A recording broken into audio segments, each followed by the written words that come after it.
નદી હતી. નદીના કાંઠા પર જાંબુડાનું ઝાડ હતું. તે ઝાડ પર એક વાંદરો રહે. નદીમાં એક મગર રહે. વાંદરો અને મગર દોસ્ત હતા. મીઠા જાંબુ ખાય અને મગરને ખવડાવે. એક દિવસ મગરે વાંદરાભાઈને કહ્યું, મારે મારી પત્ની માટે જાંબુ લઈ જવા છે. તો વાંદરાભાઈએ મગરી માટે જાંબુ મોકલાવ્યા. મગરીને જાંબુ ખૂબ જ ભાવ્યા. એક દિવસ તેને વિચાર આવ્યો કે રોજ મીઠા મધ જેવા રોજ પેટ ભરીને જાંબુ ખાનાર વાંદરાનું કાળજું કેવું મીઠું હશે. એક દિવસ મગરી મગરને કહે, મારે વાંદરાનું કાળજું જોઈએ. તો મગર કહે, ગાંડી, તે મારો દોસ્ત છે, તેનું કાળજું કઈ ખવાતું હશે. તો પણ મગરી માની નહીં અને મગર મૂંઝાઈ ગયો.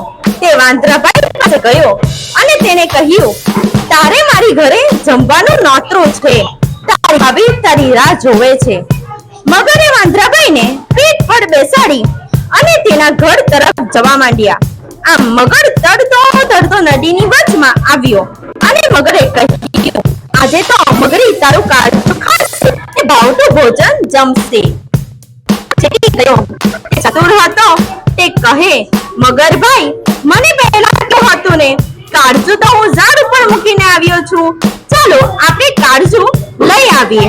કિનારો આવતા વાંદરો મગરની પીઠ પર કૂદીને દોડતો ઝાડ પર ચડી ગયો.